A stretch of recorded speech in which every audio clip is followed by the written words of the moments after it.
que está gravando, então, mais uma vez, bom dia a todos. Eu vou novamente mencionar aqui as informações sobre os trabalhos que serão apresentados nessa manhã. Nós daremos início, então, com a apresentação da pesquisadora Gabriela Beduche Zanfelice, com o trabalho de Líquidos, Desertos e Secos Naufrágios, a crise ambiental na literatura de João Paulo Borges Coelho. Na sequência, nós teremos a apresentação do trabalho do professor e pesquisador João Pedro Wisniewski Amaral, O Espaço como Símbolo de Autoconsciência em Boyhood, de John Coetzee. E, por fim, nós teremos a apresentação da pesquisadora Suzane Martins Ribeiro Silva, com o trabalho Abandono a Cidade, Faço a Viagem e Regresso ao Chão, Diálogos entre Memória e Espaço em um Rio chamado Tempo, uma Casa chamada Terra, de Mia Couto. Cada apresentador tem em torno de 20 a 30 minutos para sua apresentação. Eu sugiro deixar alguns minutinhos para o final para perguntas, enfim, comentários, e podemos já dar início à apresentação da Gabriela. Bom dia, Christian, tudo bem? Gabriela, por favor, fique à vontade. Boa apresentação. Obrigada, Janice. Bom dia a todos. Eu vou iniciar a leitura aqui do meu trabalho, só retomando como eu avisei antes, que talvez, do jeito que eu esquematizei a minha apresentação para dialogar com o tema do simpósio, talvez o subtítulo do meu trabalho esteja menos para a crise ambiental na literatura do João Paulo Borges Coelho e mais para o Índico como lugar, para retomar o tema do simpósio, que é espaço e lugar nas literaturas africanas. No ensaio intitulado O Índico como Lugar, João Paulo Borges Coelho apresenta uma interessante reflexão sobre a noção de lugar enquanto uma entidade autônoma, com vida e espíritos próprios. Resgatando os conceitos de espírito Locke e gênios Locke provenientes de pensadores gregos e romanos, o autor comenta sobre os espíritos que acompanhariam e caracterizariam cada lugar, fornecendo-lhes uma atmosfera única que nos permitiria ter a consciência de estarmos nesse determinado lugar. Por meio de rastros e indícios materiais, como cheiros e frescores, o ruído de folhagens ou a mudança de cores ao longo do dia, o gênios Locke estaria anunciando ali a sua presença e nos avisando de que zelava por aquele lugar.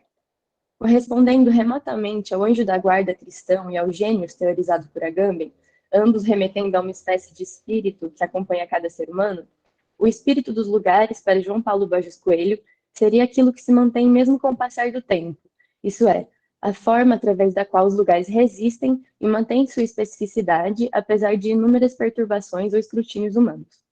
O lugar, a natureza e sua materialidade, como lembra o autor, foram sempre elementos cruciais para as pessoas. Desde as longínquas inscrições e runas feitas nas cavernas por neandertais, teríamos indícios de que, antes de olhar para cima à procura do divino, os seres humanos olharam para baixo, para a terra de onde obtinham sua comida e para o lugar à sua volta. O autor observa, no entanto, que com a evolução da cultura ocidental hegemônica, os seres humanos passaram a olhar os lugares como coisas mortas, destituídas de força, gênio ou mistério, transformando-os em lugares passivos, reduzidos às ações e à predação dos humanos. No período colonial, essa atitude de invasão dos lugares chega ao seu ápice, com a submissão da natureza perante o homem sendo refletida na forma através da qual as sociedades colonizadas também eram vistas, indignas de respeito ou igualdade, justamente porque tidas como elementos da natureza desses lugares. Meros animais selvagens a serem igualmente domesticados e dominados. É apenas com a recente virada ambientalista, impulsionada pela publicação em 1962 da obra Silent Spring, de Rachel Carson, que os pressupostos dessa visão de mundo começam a ser desafiados, com uma maior atenção sendo direcionada a tópicos que revolvem ao redor de um questionamento central. É possível manter a viabilidade da vida no planeta Terra sem radicais e estruturais mudanças no modo como os seres humanos se relacionam com o meio ambiente? As registrações dos animais e dos elementos da natureza nas obras Índicos Indícios, de 2005, e Ponta Geia, de 2017, de João Paulo Borges Coelho, apontam justamente para esse tipo de preocupação ecológica por parte do autor, como apontaram, dentre outros autores, Jéssica Falcone e Paulo de Medeiros. Assim como em outros de seus textos, a exemplo de Água, uma novela rural, publicada em 2016, os contos presentes em Índicos Indícios e o romance Ponta Geia constroem suas narrativas a partir de ecossistemas onde sujeitos humanos e não humanos são profundamente conectados entre si. Com uma escrita repleta de metáforas e referências simbólicas aos componentes aquáticos e animais, ao longo de histórias que refletem simultaneamente sobre os tempos passado, presente e futuro, Borges Coelho assinala o inevitável entrelaçamento entre problemáticas ambientais e pós-coloniais, desafiando, com isso, os contínuos modos imperialistas de dominação social e ambiental. As componentes da água e do mar Índico possuem um papel fundamental nas narrativas, dialogando com problemáticas engendradas pela crise ambiental a níveis global e regional, macro e micro, seja na percepção atenta às raízes das acácias que sofrem para crescer em meio ao cimento urbano, ou no alagamento de toda uma cidade tornada líquida pela violenta e repentina ação da maré. São dois acontecimentos que aparecem em Ponta G. Sejam eventos caracteristicamente moçambicanos, como os discursos sobre a feitiçaria e os chupa-sangue na província da Zambésia, que aparecem em Índicos Indícios, ou na correspondência entre ondas de costas tão distantes quanto a africana e a japonesa, a índica e a mediterrânea. Em sua escrita, elementos humanos e não humanos implicam-se mutuamente entre si, sugerindo novas formas de imaginarmos as relações entre ambiente humano e natureza. Como aponta Borges Coelho, nesse ensaio O Índico como Lugar, fatores como o declínio na quantidade de espaços a serem explorados e a explosão demográfica a nível global fizeram com que o ser humano finalmente percebesse que a Terra é, afinal, finita. Essa percepção, caracterizando uma forma de resgatar a antiga relação de respeito, encantamento e atenção para com os lugares, impulsionou as atuais revisões sobre o modo como o lugar é entendido e levou a movimentos de resistência frente à crescente e desenfreada exploração neoliberal ocorrendo por todo o mundo.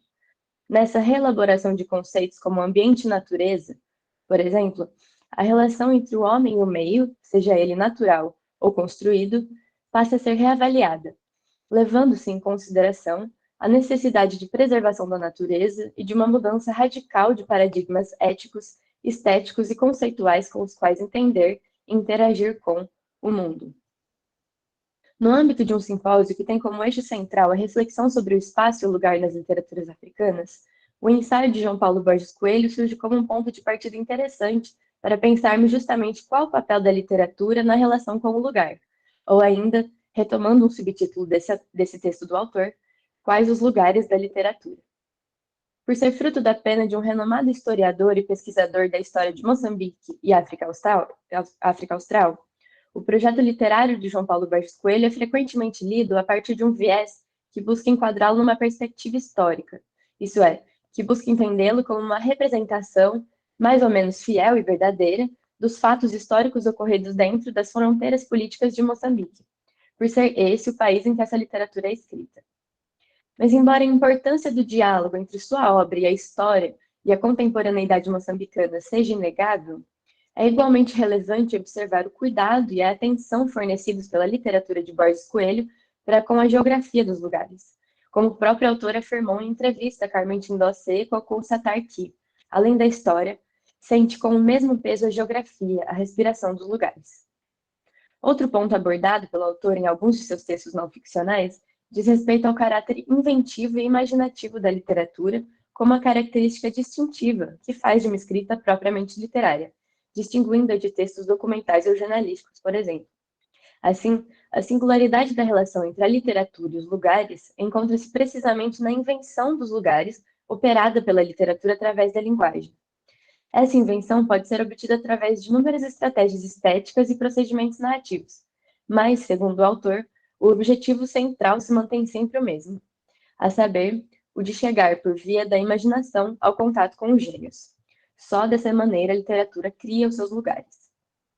E o Oceano Índico, esse grande mar, como chama o autor, é um dos lugares frequentemente criados pela literatura de João Paulo Borges Coelho. Conforme apontam diversos estudos que versam sobre corpos d'água, no entanto, caracterizar como lugar um espaço tão amplo quanto um oceano não é uma tarefa simples, envolvendo uma série de problemas e desafios no que tange a questão da unidade. Lugares são usualmente imaginados em menor escala, pequenas áreas distintamente delimitadas como um lago, uma floresta ou uma cidade, ao passo que espaços vastos e líquidos como o Oceano Índico, ocupando aproximadamente 70 milhões de quilômetros com suas águas e cujas margens revelam uma miríade de culturas, línguas e histórias diversas, complexificam a obtenção de um elemento unificador.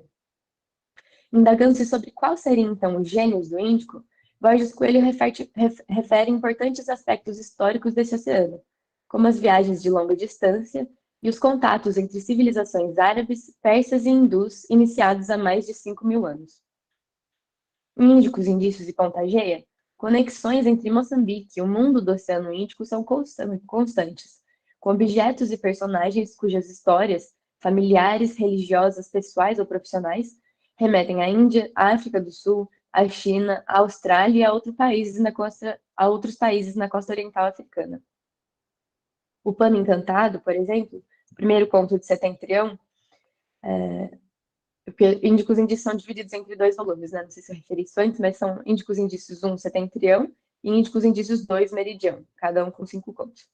Então, o Pano Encantado, o primeiro conto de Setentrião, ele parte do bairro de Macaripe, na ilha de Moçambique, e dá lugar a uma extensa viagem transnacional até Meca, na Arábia Saudita, registrando a memória histórica do Islã no norte de Moçambique, através da peregrinação religiosa imaginária realizada pelo alfaiate Jamal.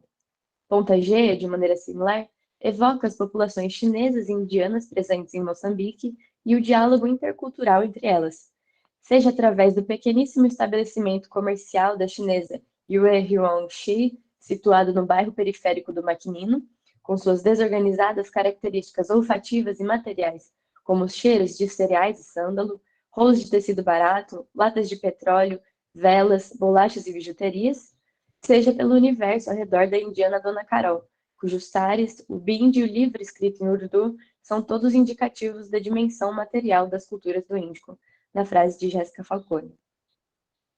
As histórias de Índicos Indícios evocam e situam-se em diversas localidades, dentro e fora de Moçambique, como os países da costa oriental africana, o Iêmen, a Arábia Saudita e a Austrália, e também em cidades ou vilarejos como a Beira, a Ilha de Santa Carolina, a província da Zambésia e a Ilha do Ibo. Já Ponta-Geia situa-se no único lugar, o bairro homônimo da cidade da Beira, em Moçambique, mas não deixa por isso de evocar outras latitudes através da história de objetos e personagens naturais e humanas abarcadas pelo romance. Embora situados em coordenadas moçambicanas, ambas as obras desenvolvem-se profundamente atentas, tanto aos diferentes aspectos culturais, ambientais e socioeconômicos envolvidos em cada bairro dessas localidades, quanto à relevância dos rios e do mar para aqueles ao seu redor, afastando assim perspectivas que poderiam situar esses contextos e suas personagens enquanto membros de uma suposta coletividade homogênea e idealizadamente nacional. Se é verdade que os cruzamentos marítimos de humanos e não humanos são aspectos centrais para a compreensão da história dos e nos oceanos, é igualmente relevante observar as formas através das quais a vida junto à costa é também atravessada pelo contato com o Índico. A civilização Swahili, por exemplo, constitui um notável caso de sociedade costeira formada por lógicas distintas daquelas que regem a configuração de comunidades baseadas na terra ou regidas pelas fronteiras dos Estados-nações. Estendendo-se pela costa oriental africana, desde o norte de Moçambique até o sul da Somália, a cultura Swahili diferencia-se dos povos do interior, formando uma unidade discreta, completamente integrada no mundo índico, como afirma Michael Pearson. Na literatura de Borges Coelho, a vida dos habitantes da costa moçambicana aparece como profundamente atravessada pelo contato com as águas do mar, seja através da venda de peixes e camarões, da devastação causada pelo sal do oceano nos prédios abandonados da época colonial, dos trajetos transnacionais envolvidos na vida de personagens entre Índia, China, África do Sul, Portugal, Arábia Saudita, entre outros, ou ainda através da triste memória dos escravizados presentes em cidades como Kiwa, Mafi e Bagamoyo, na Tanzânia. A ameaça representada pelo transporte de escravizados a partir de entrepostos situados no litoral africano registra, assim, a tristeza relacionada a viagens marítimas do contexto do Índico, escrevendo o caráter doloroso e sombrio associado ao oceano. Como aponta o autor, João Paulo Borges Coelho, visto da costa africana, o mar é também um lugar de sofrimento, o vazio que engoliu as pessoas. Mas não são apenas as ações ou os elementos humanos aqueles a conferir unidade ao Índico. Os ventos de monção, popularizados pela literatura do navegador australiano Alain Villiers, foram os grandes responsáveis em fornecer as condições adequadas para a navegação em suas águas, criando um mecanismo altamente favorável às ligações entre o subcontinente indiano, a Península Arábica e a costa africana. contra o qual os humanos dificilmente poderiam lutar em tempos de viagens marinhas. Atentando ao que chama de estrutura profunda do Oceano Índico, Michael Pearson observa, similarmente, que não são apenas as pessoas que viajam e formam conexões. Conforme relata o autor, os atuns bluefin do sul, ou atum rabilho, os peixes que pesam em média 25 quilos e podem viver por até 40 anos, percorrem um imenso percurso entre as águas a sul da ilha de Java, onde se reproduzem, os arredores do continente australiano e a África do Sul, antes de retornarem a Java para desovar. Esse tipo de complexidade e magnitude do ecossistema terrestre também está presente na obra de Borges Coelho. O conto Casas de Ferro narra o despejo de uma população pobre que habitava o abandonado Grande Hotel da Beira, e sua tentativa de transformar restos de barcos em novas moradias, apresentando de forma bastante interessante as diferentes relações de poder, tanto entre os próprios humanos, quanto entre os humanos e a natureza. Por um lado, a força municipal, representando o poder e a autoridade do Estado e dos empresários, exibe clara hierarquia frente aos habitantes das ruínas do hotel, que pouco ou nada podem contra o ostensivo aparato policial de capacetes, viseiras, escudos e bastões, e resignadamente obedecem à ameaça da força. Por outro lado, a natureza também revela-se dotada de agência, dificultando a chegada da força até os habitantes por meio de seu areal abundante, do sol excessivamente quente e das águas ralas, que exigiam um enorme esforço de locomoção por parte dos policiais que, munidos de botas grosseiras e fardas apertadas, buscavam um segundo despejo da população. Após receber a primeira ação de despejo do hotel, significativamente adjetivada como uma ordem seca, espremida num parágrafo só, um ponto único, a população é coagida a se mudar para enferrujados barcos abandonados na orla da praia, onde é submetida a furiosos temporais e vendavais para poder simplesmente sobreviver e morar. Ao final do conto, quando a tempestade torna-se menos violenta, o narrador afirma: há já dias que o vento deambula resmungando, e que as águas, agora cinzentas, se recusam a abrir um caminho seco por onde a força possa ali chegar. Embora o futuro daqueles que moram nos frágeis barcos seja incerto, a disposição da natureza enquanto aliada do povo demonstra uma sensível aliança entre aqueles que, unidos pela sua vulnerabilidade frente ao Estado e os empresários, desafiam o poder que visa apenas a sua destruição. Em Ponta Gea, o ritmo de graves secas e cheias e seus devastadores impactos em Moçambique e outros países da costa africana encontra paralelo no primeiro capítulo da obra, intitulado Cidade Líquida. A cidade da Beira, localizada numa área geográfica atravessada pelos rios Chiveve, Uzi e Pungué e banhada pelo Oceano Índico, abrigando o segundo maior porto marítimo de Moçambique, possui um território arenoso e lamacento, repleto de mangais e pantanais cuja consistência semilíquida, fluida e lamacenta, como afirma Júlia Spinoza, é facilmente ameaçada pela força de marés e tempestades. A centralidade da água é posta desde o início do romance. É uma citação de Ponta Gea. É a primeira e mais persistente lembrança. A água como substância da cidade. E o mangal como origem de todas as coisas. Fim de citação. O ambiente beirense é descrito como um ser verdadeiramente vivo, com a água e a chuva incessantes tomando conta de tudo. Todos os dias, até o mangal ser o mar e tudo que era duro e firme se acabar. Também uma outra citação do romance. As ruas da cidade tornam-se rios, as casas de palha transformam-se em corpos de afogados presos no canavial, demonstrando a obstinada fúria da natureza e do mar que desafiam também a autoridade dos humanos, e especificamente dos policiais de quem tomam as casas, neste grande naufrágio em terra firme. O alagamento da beira cria, assim, um cenário em que a água anula as distinções entre o que era firme e o que era líquido, o que era terra e o que era mar, abarcando a tudo e a todos.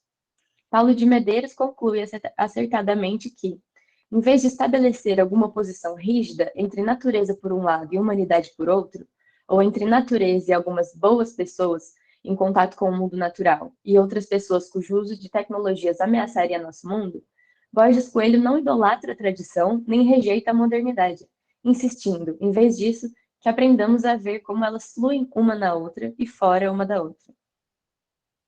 As fúrias e rebeldias expressas nas manifestações climáticas do Índico são um aspecto característico desse oceano. Como afirma Borges Coelho, Oceanos como o Atlântico e o Pacífico são atravessados por pesquisas e aparelhos que permitem um estudo aprofundado de suas condições e características. No Oceano Pacífico, por exemplo, existe desde 1994 um complexo sistema de sensores que possibilita a coleta de informações a fim de prever tempestades marítimas e furacões antes que estes atinjam suas margens. O mesmo não acontece, infelizmente, com relação ao Oceano Índico, cujos furacões que atacam anualmente a costa oriental africana são descobertos sempre tarde demais.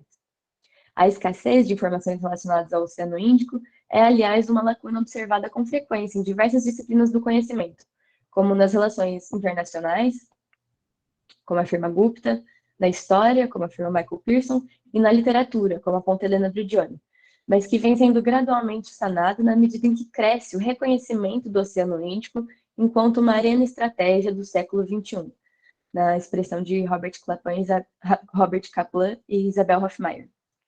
O comércio entre Dubai e África, a localização estratégica desse oceano na rota do petróleo, o colar de pérolas financiado pela China, bem como a crescente influência desse país na região, são alguns dos eventos que apontam a movimentos de expansão de capital e disputas de poder em jogo no Oceano Índico atualmente. Se, por um lado, tais eventos podem atrair atenção e recursos para um necessário investimento no conhecimento desse oceano, em domínios como a biologia marinha e as ciências humanas, por exemplo, por outro lado, eles também aprofundam perigosos padrões de desigualdades econômicas, destruição ambiental e poluição dos oceanos, exacerbando questões climáticas e sociais que ameaçam a vida de seus agentes humanos e não humanos. Para concluir, para Borges Coelho, a individualidade ou os gênios do Oceano Índico encontra-se precisamente nas suas características físicas e materiais e que nos interpelam a imaginação, seja por seus aspectos naturais ou inalterados, seja por suas configurações alavancadas pela obra humana. É uma citação do ensaio O Índico como Lugar. Na periferia feita de praias amarelas e objetos aguçados, como os coqueiros, os minaretes das mesquitas, os velhos padrões portugueses e as pequenas velas triangulares, nos seus ventos constantes e tão característicos, nos seus amuos destruidores. As duas obras de João Paulo Borges Coelho aqui abordadas interpelam-nos similarmente a imaginar quais os lugares do Oceano Índico no âmbito da literatura moçambicana. Ambas as obras inscrevem de maneira sofisticada a importância do mar para esses personagens e os acontecimentos situados em suas margens, registrando aspectos próprios a diferentes culturas marítimas, como hábitos alimentares, vestimentas ou percursos familiares, bem como a especificidade da própria água enquanto elemento da natureza. Assim como parte da recepção crítica do autor também vem observando com relação ao conjunto de sua obra, Índicos, Indícios e Ponta-G desafiam simples binarismos entre categorias como humanos e natureza, natureza e tecnologia, passado e presente, história e literatura e tradição e modernidade, desfazendo a usual oposição através da qual entendemos tais termos. Dialogando com questões climáticas atuais por meio da inscrição do Oceano Índico em diversos níveis narrativos, Índicos, Indícios e Ponta-G sugerem novas maneiras de compreendermos a relação entre os seres humanos e o meio ambiente, seja pelo líquido deserto causado pelo sumiço do mar na Baía de Maputo em A Força do Mar de Agosto, seja pelos secos naufrágios em terra firme de objetos, barcos e animais ocasionados pelas súbitas e intensas chuvas em Ponta-G. Obrigada.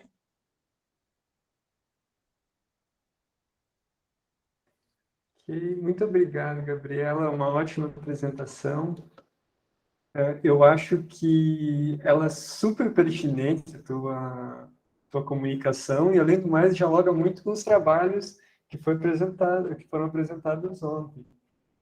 E agora eu acho que a gente poderia abrir para comentários ou perguntas. Não sei se Christian, Danila ou Ralph têm alguma consideração.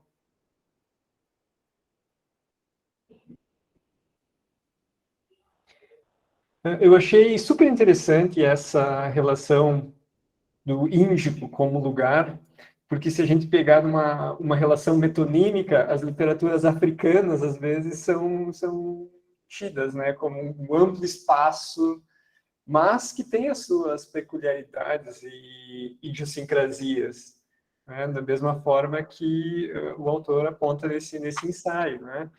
E da mesma forma que o Oceano Índico em diversas áreas do conhecimento, como tu apontaste, né? Tem escassez de informação, outros oceanos têm muito mais pesquisa sobre a literatura, as literaturas africanas, né? Por muitas vezes são tidas como um amplo espaço, assim, com pouca informação e tudo mais, né? Eu acho que tu fizesse uma relação muito interessante.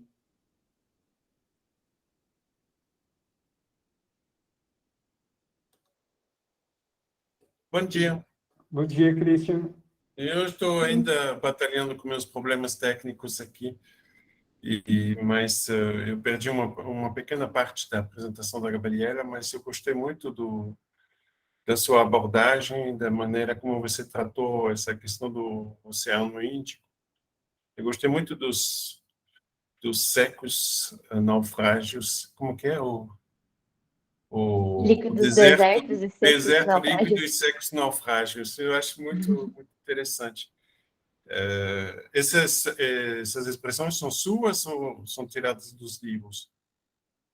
Ele refere algumas vezes naufrágios em terra firme, tanto no Índicos e Indícios quanto no Ponta G.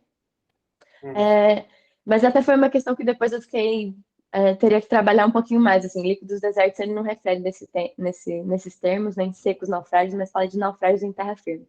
Mas o líquidos desertos foi porque no conto A Força do Mar de Agosto, o mar na Baía de Maputo, ele tem um aparente sumiço, assim. E aí as personagens, elas ficam em choque porque não tem mais mar e parece que o mar sumiu. E aí depois se descobre que, na verdade, ele foi solidificado, ele foi tornado transparente, mas ele estava sempre ali.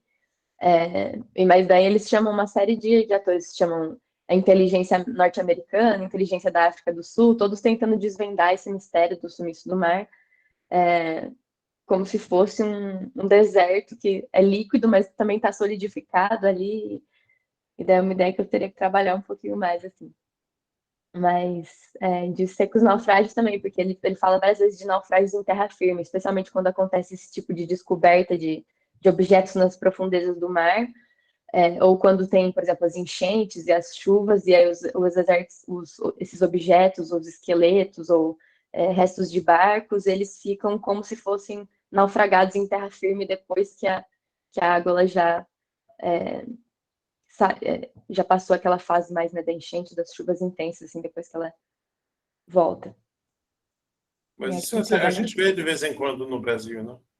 Secos naufrágios assim, depois de chuvas, de coisas. Eu acho uma expressão interessante, porque dá realmente essa ideia, não é? Você vê depois de um deslizamento, depois de um problema ambiental qualquer, você tem essa inversão no sentido, na palavra, e você tem também no objeto que você está observando, né? Como se você tivesse feito uma inversão no mar. Eu acho isso interessante. Eu gostei também da sua história dos peixes que circulam muito longe, porque essa circulação do mar Índico, do Oceano Índico, ela é muito, muito antiga e talvez o peixe seja uma das razões que faz que as pessoas podem circular muito, porque encontram peixe em toda essa área, né? Porque eu acho que a colonização do mar, digamos, do mar Índico, ela começou praticamente na época dos egípcios, os primeiros que foram até o mar e começaram a circular da Mesopotâmia, etc., começaram a circular nesse espaço. E como eles não tinham meios de conservar comida, etc., talvez eles estavam circulando atrás dos peixes, não, seguindo os peixes para ter as rotas deles, né? Tem uma coisa assim.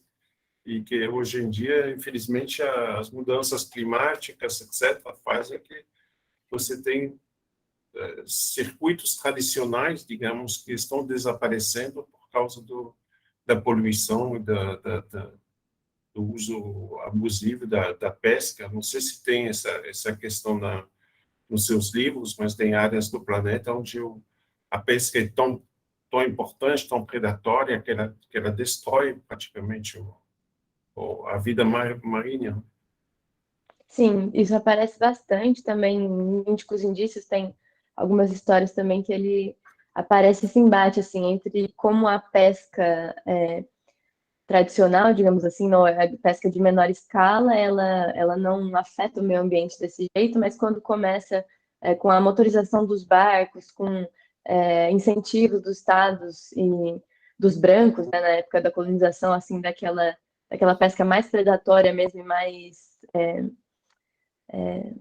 em grande escala, como isso tanto afeta as populações pobres, né, que elas não têm como competir, quanto o ecossistema, assim, que fica totalmente alterado, assim, é bastante interessante. Também são formas bastante sutis que o João Paulo coloca isso, até eu estava falando no começo da comunicação aqui, como para mim, que agora eu estou me inserindo nesse debate de problemáticas ambientais, às vezes é um pouco delicado, porque me falta, às vezes, um pouco de conhecimento de dados, assim, né? Mas que eu tenho tentado desenvolver isso para conseguir ler mesmo, porque isso está atravessado na obra do João Paulo Borges Coelho inteira, assim. A Água também, que é um outro romance dele, fala bastante disso, desse ritmo de cheias e secas, principalmente a seca, como a seca afeta Moçambique, e, e,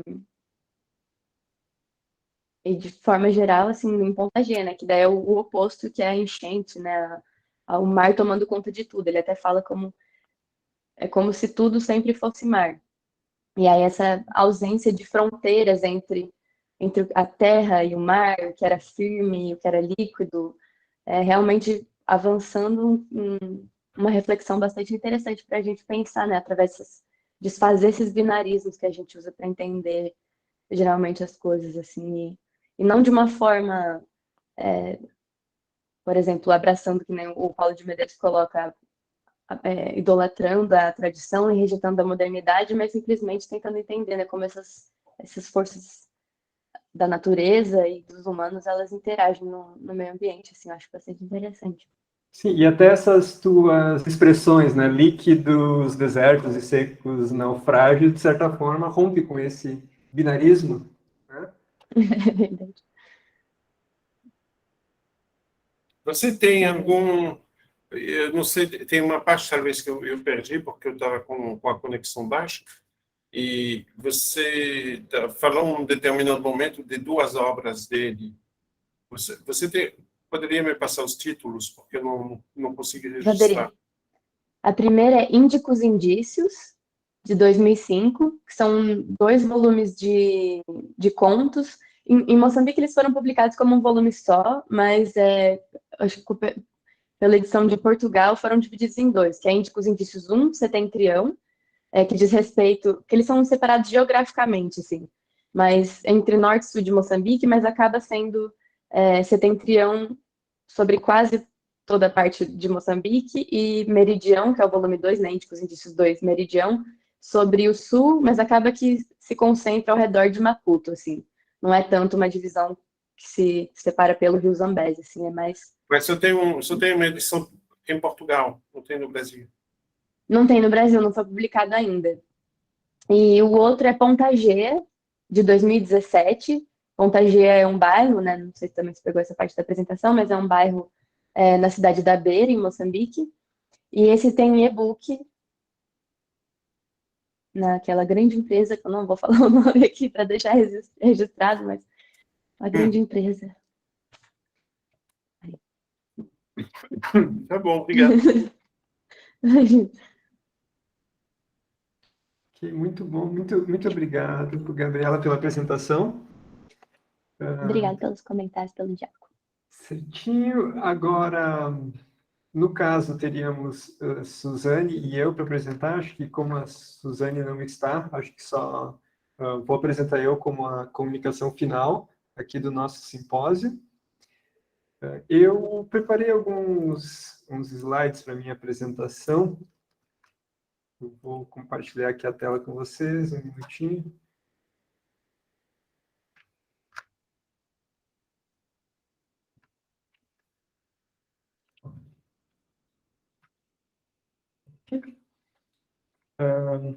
Então, gente, bom dia, pessoal. Meu nome é João Pedro Amaral e A comunicação que eu vou apresentar hoje se intitula O Espaço como Símbolo de Autoconsciência em Boyhood, de John Maxwell Coetzee. Esse trabalho é um recorte de uma pesquisa que eu e a professora Mônica Stefani realizamos, né, no ano passado, com algumas leituras de romances de diferentes partes do continente africano. E, no caso, o romance que eu estou analisando aqui, que eu estou apresentando, eu incluí o nome original em inglês, né, Boyhood, mas as citações que eu vou trazer aqui em porção em português, para facilitar um pouco a apresentação e o diálogo. E em português, a tradução do título ficou como Infância. Então, só para contextualizar o autor, né, John Maxwell Coetzee, ele é um escritor sul-africano, nascido em 1940, e atualmente ele vive na Austrália.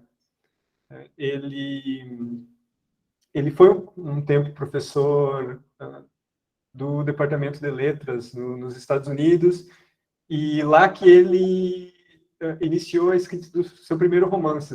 A carreira como escritor começou lá, mas a maioria das suas obras foram escritas e publicadas quando ele estava trabalhando na Universidade do Cabo, na África do Sul. E em 2013 ele recebeu o Prêmio Nobel em Literatura, e eu acho que a obra de mais destaque, mais conhecida do próprio escritor foi Desonra, Disgrace, no título original, né? E ao todo, né, a obra de Coetzee contempla 17 romances, né, e 3 coletâneas de contos. E eu acho muito interessante que uma discussão que a gente teve no simpósio ontem foi essa questão das línguas também como espaço, e eu acho que tem uma discussão acerca da obra de Coetzee, porque ele publica em inglês, né?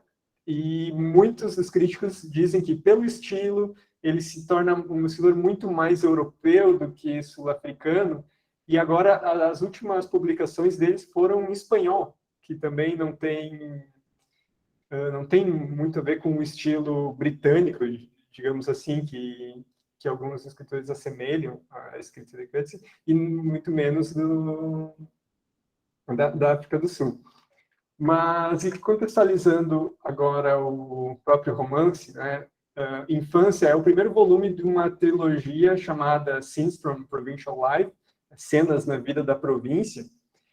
E é interessante que essa trilogia ela é autoficcional, e alguns pesquisadores, como Derek Ettridge, atribuem a essa obra um caráter de outrobiografia. Essa é uma obra outrobiográfica. O que significa isso? Né? Que é basicamente falar uma escrita de si como sendo um outro. Ou seja, o protagonista, enfim, temos todos os elementos espaço-temporais, contextualização, que o próprio nome do protagonista é o mesmo nome que o autor, temos todos os elementos para fundamentar uma discussão que se baseia em uma autobiografia, mas esse romance é narrado em uma terceira pessoa, ou seja, é um narrador em terceira pessoa diferente do protagonista. Ou seja, é uma escrita de si, mas com um viés e um ponto de vista de um outro, né? E já vemos aqui mesmo, nessa própria configuração estilística do romance, que temos um deslocamento. E, inclusive, o próprio conceito de deslocamento nas literaturas africanas é extremamente importante, né? Foi um ponto a ser discutido, e foi discutido ontem. E aqui nós notamos, inclusive, nessa parte estilística, olha, é uma autobiografia, mas escrita com um narrador em terceira pessoa, e um outro ponto interessante é que esse romance é escrito no tempo presente. Geralmente, romances autobiográficos são escritos usando o tempo passado, e essa escolha narrativa, estilística, né, de certa forma, deixa mais viva as cenas e, consequentemente, os espaços a serem descritos nesse romance, nessa narrativa, né? Então, nós temos em Boyhood, ou Infância, né, um foco exclusivo nesse protagonista homônimo, que também se chama John Coetzee, né? e cujo contexto é a África do Sul, na década de 1950. Né? E como o próprio subtítulo, nas cenas da vida da província, pode indicar, nós temos ênfases em algumas cenas e, consequentemente, em descrições. Como um protagonista que é uma criança, né, muitas das suas impressões, sentimentos, assim, são exacerbadas, né, são reforçadas nessa narrativa, muito pela escolha do tempo presente. E as descrições do espaço vão ser extremamente importantes, principalmente na consolidação e no desenvolvimento da identidade dessa personagem. Né? Então, só para contextualizar, né, a África do Sul, na década de 1950, estava no início e na parte mais forte do regime de segregação racial, que era o apartheid. Né? Então, pelas regras segregatícias da época, os povos eram divididos em três etnias, que seria white, colored, que no romance português é traduzido como pessoas de cor, e black. Né? Então, nós temos ali, inclusive na própria legislação, né, essa segregação. E agora, pensando na apresentação da Gabriela, né, anteriormente, que falou sobre o Oceano Índico, e pensando na própria geografia do país África do Sul, nós vemos aqui que ele se situa no extremo sul do continente africano e é o único país que tem essa confluência dos dois oceanos, tanto o Atlântico quanto o Índico. Né? E por conta da geografia do país, né, foi um país com colonizações de diversos povos, né, o que, de certa forma, suscitou esse regime do apartheid, esse regime racista de segregação racial. E é nesse contexto que a narrativa se dá, mas, como eu falei antes, é narrado sob o ponto de vista de um protagonista criança, ele não tem uma noção do que é o regime apartheid, mas, a partir de suas impressões e das experiências na narrativa, que essa personagem começa a se perceber no regime apartheid, a ter suspeitas da segregação que acontece na África do Sul na década de 1950. Okay? Então, basicamente, o protagonista, como eu falei, é homônimo ao autor, né, se chama John Maxwell Coetzee, e ele basicamente passa por uma crise de identidade, que é um tema muito recorrente nas literaturas do Hemisfério Sul, né? Não só nas literaturas africanas, como latino-americanas, por exemplo, né? E australianas, inclusive. Né? E como eu falei, né, como esse protagonista, essa criança, ela começa a se descobrir dentro do regime, né? Essa criança não tem noção dos horrores, né, do regime. Mas, a partir dessas impressões, e muito devido aos espaços que essa protagonista ocupa, né, vai começar a ter uma consciência desse regime. E é muito interessante que essa personagem, o protagonista, ele tem uma sensação de não pertencimento na África do Sul em todos os espaços que ele transita, que é algo que já foi discutido aqui nesse seminário, né? E é muito interessante porque esse protagonista, ele tem referências da língua inglesa quanto da africana, que é outra língua da África do Sul, mas ao mesmo tempo ele não sente a vontade nem usar inglês nem a outra língua. Num microcosmos mais caseiro, sempre tem uma tensão entre o pai e a mãe, e ele nunca sabe para que lado ele pode pertencer, se ele é mais parecido com o pai, se é mais parecido com a mãe.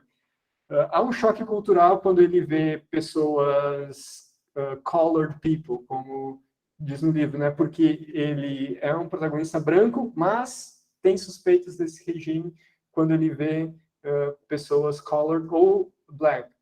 E, ao mesmo tempo, o próprio ambiente escolar, que seria o ambiente mais à vontade, que o protagonista seria mais à vontade, também dá uma sensação de não pertencimento, porque, ao mesmo tempo que ele se dá muito bem em provas e na escola, ele tem péssimas habilidades comunicativas e socioafetivas, né? Então, é como se ele não pertencesse em todos os espaços, sobretudo na África do Sul, né? Onde esse protagonista transita. E, continuando, então, nós temos o espaço da narrativa, né? Um indício do espaço seria o próprio subtítulo, né? Que é Cenas da Vida na Província, que se conectam diretamente ao espaço geográfico da África do Sul, né? Na década de 1950, né? Que era um país provinciano, considerando relação ao mundo em geral, né? Localizado ali no continente africano, e apesar da narrativa se passar em duas cidades que não são provincianas em relação ao país da África do Sul, que seria Worcester e Cidade do Cabo, né? Elas são, de certa forma, consideradas províncias a nível mundial. E além desses dois espaços, essas duas cidades, nós temos um espaço que considerando o termo provinciano, seria o espaço mais provinciano, que seria uma fazenda na região de Karoo, na África do Sul, né, que é chamada de Volfontein, que é a fazenda da família do protagonista, né? E, continuando, então, como é uma narrativa do ponto de vista do protagonista, criança, não há tantos julgamentos, considerações, racionalizações ao longo dessa narrativa. Por isso, as descrições são privilegiadas, e são privilegiadas em cenas esparsas, como se fossem fagulhas de memórias ou um álbum de fotografia. Então, nesse sentido, né, essas cenas esparsas e sem muita conexão entre uma e outra, né, isso vai a cargo do leitor preencher essas lacunas, né, que a gente percebe, né, esse tanto desenvolvimento do personagem como essas relações entre espaço na narrativa do Coetzee. E, obviamente, considerando tanto o protagonista e espaço na narrativa, nós vemos uma relação íntima e conflituosa, né? Por quê? Primeiro porque a África do Sul, na década de 1950, era um país, um espaço com muitos conflitos sociais, como o próprio regime de segregação racial, né, o apartheid, mas, ao mesmo tempo, são nesses espaços, e na África do Sul, o protagonista consolida e desenvolve a sua identidade, constrói sua identidade e se descobre como sujeito, né? E, então, basicamente, o espaço em infância, em boyhood, ele é tido como um entrelugar. E já foi falado, né, disso aqui um pouco, né, como o espaço em diversas localidades da África e das literaturas africanas são tidas num entrelugar, e os deslocamentos, aqui também, mesma coisa, os espaços, apesar de serem descritos, com descrições detalhadas algumas vezes, né, por vezes parece que os personagens não pertencem a esse espaço, né? Então, a partir, né, disso, desse deslocamento e desses conflitos, dessas tensões de pertencer e não pertencer, estar e não estar, que esse protagonista começa a ter suspeitas, né, sobre a realidade da África do Sul na década de 1950. E, geralmente, isso é feito num movimento de uma percepção particular, em espaços mais particulares, mas geralmente é projetado para um espaço mais geral, ou seja, uma própria descrição de uma casa, por exemplo, do microcosmos da residência de uma pessoa, pode ser expandida, né? Pode ser explicada como uma relação de metonímia para o regime da África do Sul. E agora eu vou trazer algumas citações aqui, fazer algumas breves análises e considerações que mostram, né, que evidenciam basicamente como o espaço opera nessa narrativa. Esse aqui é o início do romance, é o primeiro parágrafo do romance, parágrafo de abertura. Eles moram num conjunto habitacional perto da cidade de Worcester, entre a estrada de ferro e a rodovia nacional. As ruas do conjunto têm nomes de árvore, mas ainda não têm árvores. O endereço deles é a Avenida dos Choupos, número 12. Todas as casas do conjunto são novas e idênticas. Estão situadas em grandes lotes de terra argilosa e vermelha, onde nada cresce, separadas por cercas de arame. Em cada quintal, há uma pequena edícula que consiste em um quarto e um banheiro. Apesar de não terem empregada, eles se referem àquilo como o quarto de empregado e o banheiro de empregado. Usam o quarto da empregada para guardar coisas, jornais, garrafas vazias, uma cadeira quebrada, um velho catre de couro. Então, nós temos aqui, né, nessa descrição inicial, assim, uma descrição crua, né, de um ambiente super particular, que é a residência dessa família, mas cuja interpretação e suspeitas podem ser projetadas para um nível mais amplo, um nível macro da África do Sul sobre o regime do apartheid, né?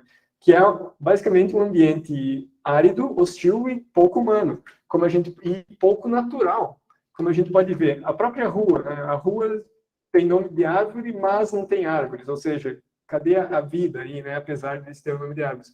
E o próprio espaço que seria socialmente resignado, ali o quarto de empregado, que teoricamente era para ser ocupado por pessoas, é ocupado por uma natureza morta, no caso, jornais, garrafas vazias, uma cadeira quebrada e um velho catre de couro.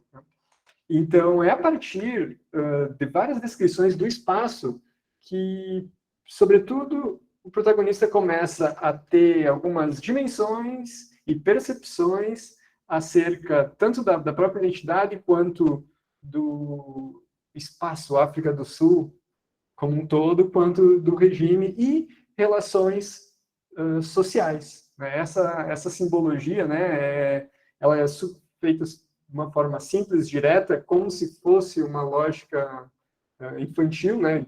E a gente pode ver que a voz narrativa não implica, né, significados, é muito mais uma narrativa descritiva do que analítica, né? Então, é a partir, né, dessas descrições do espaço que acontece nessa projeção do particular no geral. Aqui, já mais falando um pouco sobre as relações étnico-raciais da África do Sul na década de 1950, temos um trecho, né? De manhã cedo, a crianças de cor, aqui crianças de cor é a tradução para colored people, do regime do apartheid, né? Caminhando depressa pela rodovia nacional com seus estojos de caderno, levando até mochilas nas costas a caminho da escola. Mas são crianças muito pequenas, quando tiverem a idade dele, 10 ou 11 anos, terão deixado a escola para trás e estarão no mundo ganhando pão de cada dia, né? Nós vemos, né, que ao longo da narrativa, de certa forma, cada vez mais e paulatinamente, o protagonista começa a tomar consciência dos horrores, né, desse regime, né? Então, nessa citação, por exemplo, nós vemos a Estado Nacional como uma metáfora para a África do Sul naquele contexto, no contexto do apartheid, né, que é uma percepção e uma suspeita um pouco até velada do protagonista, né, que essas crianças, né, por não serem brancas, né, não o caminho dela, né, a rodovia delas não será igual a outras crianças, justamente por causa da cor, né? E essa questão da diferença, quando esse protagonista, que é branco, enxerga outras pessoas na África do Sul, tanto colored people quanto black, os sentimentos para com essas pessoas são super conflituosos, porque ao mesmo tempo, esse protagonista ele sente desejo, tanto às vezes até carnal ou desejos de amizade, mas ao mesmo tempo tem o temor, né, que é basicamente foi uma consequência, né, desse regime de segregação racial. Então, continuando aqui, passando para a cidade em que se passa, uma das cidades em que se passa a narrativa, né, nós temos esse trecho. Ele, né, o protagonista, tem esperança que, quando o dia chegar, não seja mandado para ensinar num lugar como Worcester. Mas talvez Worcester seja um purgatório por onde é preciso passar. Talvez Worcester seja o lugar onde as pessoas são enviadas como um teste. Então, nós temos aqui nessa imagem do purgatório, que é, de certa forma, algo híbrido, dicotômico, né, fragmentado, basicamente um entre-lugar, né? Esse protagonista não se sente bem, e a própria imagem do purgatório, né, tem essa questão da penitência, né, preciso sofrer para alcançar alguma graça, né? Então, essa própria, as descrições, as considerações acerca do espaço são tratadas como um deslocamento, como uma forma de não pertencimento. E por fim, a última citação que eu trago aqui, né, como uma análise dos espaços, ele e sua família são sul-africanos, é claro, mas mesmo a sul-africanidade é um pouco embaraçosa e, portanto, não mencionada, pois nem todos os que vivem na África do Sul são sul-africanos ou sul-africanos de fato, né? Aqui eu acho que esse trecho evidencia muito bem o não pertencimento tanto da protagonista quanto da família e de muitos dos personagens que perpassam a narrativa, né? Porque, olha só, a própria questão do ser sul-africano, né? O que seria ser sul-africano? Sobretudo num continente, num país em que, como foi debatido já ontem, os movimentos migratórios são necessários muitas vezes, não são escolhas, não são opções, né? Então, aqui nós temos uma relação conflituosa e íntima, como eu tinha falado antes, né? Porque ao mesmo tempo eles são sul-africanos, mas essa sul-africanidade, o que é a sul-africanidade, né? Como que a gente pode definir a sul-africanidade? Então, nós temos esse conflito, essa crise de identidade do protagonista, sobretudo em relação ao espaço da narrativa.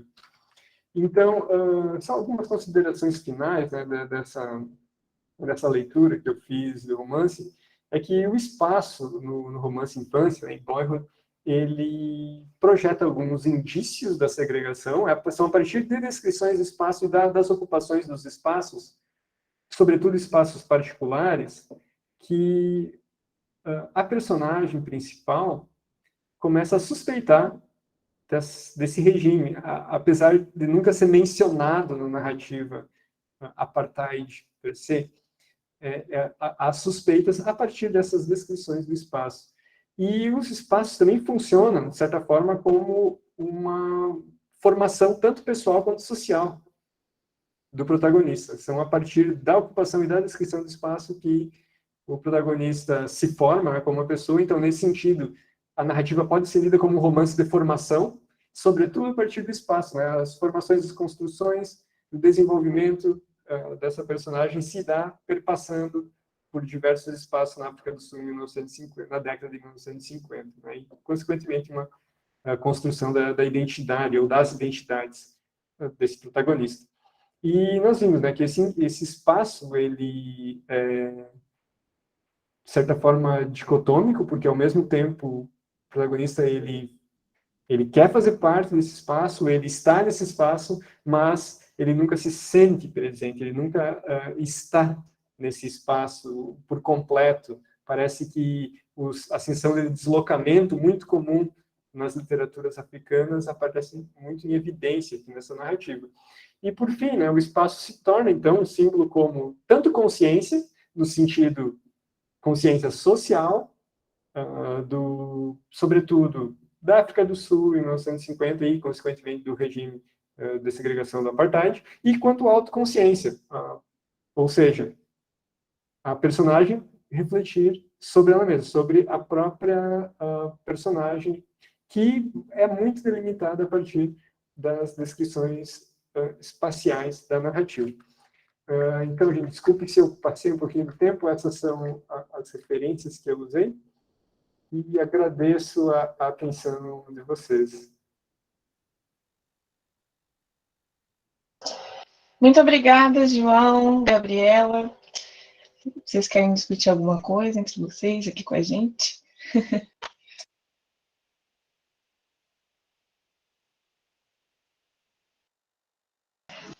Eu tenho um comentário particular, João. Eu Sim. acho muito interessante essa... Não sei se no outro simpósio foi discutido, né, na outra apresentação, porque eu não estava, mas eu acho bastante interessante essa questão autoficcional dentro de várias literaturas africanas, né? Dentro de vários autores também. Então, isso é uma coisa que me interessa bastante. E eu não conhecia muito a obra dele, e agora eu vou dar uma procuradinha. Obrigada, viu? Sim, realmente, né, essa questão da escrita de si, autoficção, e no caso aqui seria uma outroficção, né, eu acho que realmente que perpassa muito pelas literaturas africanas, e não só literaturas africanas, eu diria que sul-americanas também, em geral do hemisfério sul, né, um tema muito recorrente, e tem, acho que N indícios, né, tanto históricos, geográficos e tudo mais, que ajudam, né, a constituir esse arcabouço literário da escrita de si, autoficção, outroficção, ou metaficção também. Essa autobiografia é o projeto do Coetzee? Sim, é uma trilogia, ela é dividida em 3 volumes. Esse primeiro seria Infância, o segundo volume Juventude, e o terceiro volume se chama Verão, em inglês Summertime. Os 2 primeiros volumes, eles têm a estilística muito parecida. É um narrador em terceira pessoa, no tempo presente, o personagem é John Coetzee, só que no volume 2, o volume 2 se passa na Europa, quando Coetzee vai estudar computação na Inglaterra. Já o volume 3 também tem já adicionamos uma outra camada de complexidade, porque o volume 3 dessa trilogia autobiográfica ou autobiográfica, Coetzee já está morto, e o romance ele é feito em forma de entrevista de um historiador. O historiador quer fazer uma biografia do Coetzee e ele fala com pessoas que Coetzee se encontrou durante a vida, né? Então, aí eu acho que esse terceiro volume, que é o mais recente, é super interessante, né, para a gente pensar elementos autoficcionais, escrita de si e tudo mais. Qual o nome do terceiro volume? Verão, ou em inglês, né, Summertime. Ô, João, e você sabe se é. Porque eu achei interessante ter alguns paralelos, assim, né? Eu conheço também Desonra do Coetzee, A Vida dos Animais, né? Que é bastante interessante para pensar na perspectiva ecocrítica também, né? Que ele Ecocrítica e zoocrítica também. zoocrítica também, né? Pela Elizabeth Costello, né? Bastante interessante. Tem outro, agora me escapou o nome do outro romance que eu li, mas também que passa numa fazenda, enfim. E essa coisa da outrografia, Outra biografia, né? outra biografia é interessante porque, por exemplo, no Ponta Geia, que é o romance de João Paulo Borges Coelho, também tem bastante essa questão da infância. E o próprio João Paulo, ele cresceu na Beira, então, assim, tem bastante paralelo com a vida dele, mas ele faz... Então, assim, tem alguns críticos que vão falar, né, que é como se fosse uma recriação da própria vida dele, mas ele, em vários textos não ficcionais, ele faz questão de sempre frisar como é literatura, né, então é ficção, e não necessariamente reflete a realidade, ou assim, não se trata dele, assim, né, mas para além das palavras do próprio autor, né, que a gente não pode sempre considerar, eu acho interessante pensar também, por exemplo, ainda que tenha paralelos com a vida do João Paulo, não necessariamente reflete a vida dele. Eu queria saber, por exemplo, como que o Coetzee, ele lida com isso, se ele mesmo afirma, se ele, não sei se você já viu essa coisa, ou é um termo da crítica, assim, essa outra biografia, como que pensa, assim, sabe, esse paralelo entre a vida dele e a obra. Sim, o termo autobiografia é da crítica, né? Quem cunhou esse termo foi um pesquisador chamado do Derek Ettridge, que foi justamente cunhado a partir desse primeiro volume, de infância. Mas eu pesquisei também alguns comentários e entrevistas do autor, e ele é bem lacônico, ele não gosta de falar sobre a obra, né? Mas a gente percebe traços autoficcionais, autobiográficos em quase todas as obras. Por exemplo, A Vida dos Animais. A protagonista é Elizabeth Costello, e Elizabeth Costello é um anagrama para Coetzee também. A gente pode tratar como anagrama, e da mesma forma, Coetzee ele é vegetariano, e ele militou no Partido dos Animais na Holanda, quando ele morou na Holanda. Então, muitas das obras, assim, ele brinca muito com essa questão da autoria e autoficção. Tem também o outro romance, Diário de um Ano Ruim, que o protagonista se chama JC, sabe? JC, poderia ser lido como o John Coetzee também, e se passa na Austrália, é um escritor idoso, né? Ou seja, tem vários elementos que a gente pode fazer o paralelo com a vida dele, mas ele falando sobre as obras é sempre algo mais lacônico, ele prefere não comentar, e eu acho ok, né? Tá certo, tá ali. Temos que ler os textos. Tem uma coisa que me chamou a atenção nos trechos que você colocou. Uhum.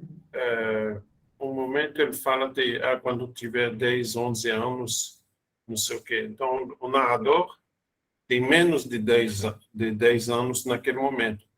Só que a escrita dele não é uma escrita de criança. É o narrador... Isso, Cristian, o narrador não é a criança. O narrador não é um narrador criança, com certeza. O narrador é um narrador, a voz narrativa é um narrador em terceira pessoa, mas o foco narrativo é exclusivo nessa criança. Mas sim, realmente, o narrador ele não é uma escrita infantil. Não, porque é uma coisa ambígua, assim, porque quando você vê, por exemplo, a descrição que faz dos espaços, é uma da estrada, etc., é a visão de um adulto. Uhum. Então, tem esse jogo, assim, é o adulto que está revisitando o imaginário da criança. Por isso que ele se coloca na terceira pessoa, porque ele sabe que ele não é mais aquela criança daquele momento, entendeu? Tem esse jogo, assim, mas, ao mesmo tempo, ele não entra muito em detalhes. Então, é um entrelugar, de uma certa forma, entre a autobiografia e uma observação adulta. Perfeito. É um jogo um pouco assim que se faz. Porque eu lembrei de um livro que se chama A Casa dos Coelhos, que é uma escritora franco-argentina que escreveu esse livro. E esse livro é uma autobiografia, digamos, dela, quando tinha 8 anos, uma coisa assim. E ela morava na Argentina, morava num aparelho, como diziam, um aparelho da guerrilha argentina. Então, ela vivia com os pais e alguns outros, todos armados, etc. E é um fato histórico na Argentina, que ela saiu dessa casa e depois a polícia entrou e matou todo mundo. E para ela era a casa dos coelhos, porque eles estavam fingindo que produziam coelhos para as cozinhas, para vender, etc. E, na realidade, era uma gráfica revolucionária. Mas aí o que eu acho que é interessante é que nesse livro da Laura Alcoba, que é o nome da autora, ela faz um trabalho assim, muito, muito preciso do olhar de uma criança de 8 anos, inclusive no vocabulário, em tudo. Ela não se coloca como realmente a criança, mas o jeito que ela olha, a altura a partir da qual ela olha tudo, é colocado como se fosse realmente naquele momento. Quando você vê o trecho que você coloca da estrada, é um trecho que, até o ponto de vista de adulto, é mais alto. Então, é uma outra jogada, né? Outro lugar do escritor, digamos. Ele não tenta reproduzir a infância, ele tenta ter uma visão adulta, digamos, sobre o que lembra que a criança pode ter percebido naquele momento, uma coisa assim. Sim, desculpe. E aí eu acho que uma coisa que eu queria ver contigo também é essa questão do espaço, porque a história da África do Sul ela é muito peculiar, já que é um país que foi colonizado, são colonos que foram para lá, como na época que foram para os Estados Unidos, Canadá, Austrália, não sei o quê, tem gente que foi para a África do Sul porque o clima é mais temperado para começar a ser agricultores, etc. E eles dizem que não tinham africanos naquele lugar, ou muito poucos. E, na realidade, o que tinham, os africanos, eles eram mais pastores, nômades. Então, eles não tinham a marcação do espaço, como os colonos europeus das fazendinhas europeias. Então, e o apartheid é um grande sistema de marcação do espaço em todos os lugares, né? Até o lugar que você vai no banheiro tem que é marcado, etc, etc. Então você percebe, eu queria saber como você percebe isso nessa obra, se realmente você tem esse conflito, digamos, de percepções do espaço, ou se todos estão num espaço rígido, organizado, os africanos. Sim, eu acho que tem essa demarcação do espaço, com certeza. Eu acho que nesse trecho da rodovia da estrada, né? Acho que é bem significativo no caso. Mas, como acho que tu mesmo comentaste, é uma voz narrativa adulta, mas não entra muito em detalhes, nem faz julgamentos, nem análises mais profundas. Então, há sim sempre, como eu falei, né, como cenas esparsas, muito mais como se fosse fotografias, muitas descrições. Então, há sim demarcação de espaço, principalmente em lugares particulares, como na escola, alguns dos capítulos desse romance se passam na escola, e há essa noção de diferentes espaços, não só relacionada à cor, mas também à religião, né? Porque e também outro fator geográfico que favoreceu a condição de diversos povos na África do Sul seria as navegações, né? Porque seria um meio, pensando em navegações europeias, né? A África do Sul seria o ponto intermediário até chegar às Índias, no caso, né? A Índia. Então, muitas pessoas, navegadores, paravam lá e, consequentemente, foram. Mas eu gostei muito dessa tua observação sobre África do Sul não ter espaços demarcados. Os espaços vieram depois, né? Sobretudo, e no regime do apartheid foi uma delimitação fundamental de espaços. E sim, a narrativa, né? Nós temos isso, mas é sempre mostrados como se fossem flashes, né? Não há muito considerações acerca dessas delimitações, há essa voz narrativa mostrando as diferenças e, claro, cabe ao leitor preencher essas lacunas, né, fazer essas interpretações. Tanto é, como eu falei, a apartheid não é uma palavra que tem nesse romance, não há a palavra apartheid. É muito mais impressões, e da mesma forma que tu dissesse, um entre-lugar é uma voz narrativa adulta, foco narrativo de uma criança de 10 anos. E, ao mesmo tempo, revisitando o passado, mas numa escrita com o tempo presente, no tempo presente. Né? Então, vou revisitar o passado, mas estou usando o tempo presente como uma forma de deixar vívida, né, essa memória, digamos assim. Então, o entre-lugar não está só entre narrador, personagem, mas tempo também, tempo e espaço. Apartheid é uma palavra de espaço, né? Uhum, exatamente. Separação pelo espaço. Separação.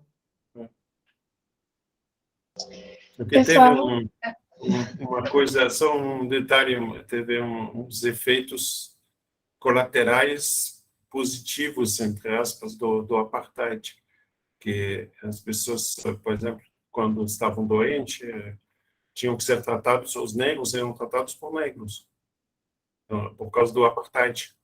Então, eu me lembro na época do apartheid, uma matéria que tinha sido feita, uma comparação entre o Brasil e a África do Sul, onde havia muito mais médicos negros na África do Sul do que no Brasil. Porque os hospitais nas áreas de negros eram totalmente... toda a estrutura do hospital era composta por pessoas negras. Então, o número de pessoas universitárias, etc., negras, era mais proporcionalmente. Hoje em dia, no Brasil, mudou muito. Mas desculpa, Daniela. Que isso, sem problema nenhum. Só gostaria de avisá-los que eu vou encerrar a gravação. Lembrar-los que existe um espaço para café virtual aqui, que vocês podem encontrar no site da Bralic. Se vocês quiserem continuar essa discussão, vocês podem ir para lá, tudo bem? Muito obrigada. Escuta, eu queria perguntar uma coisa. Ontem eu não entendi bem uma coisa de como pode mandar texto para a Bralic para que seja nos anais. Alguém poderia me repetir isso? Porque eu não entendi isso, não consegui pegar por causa do problema da internet.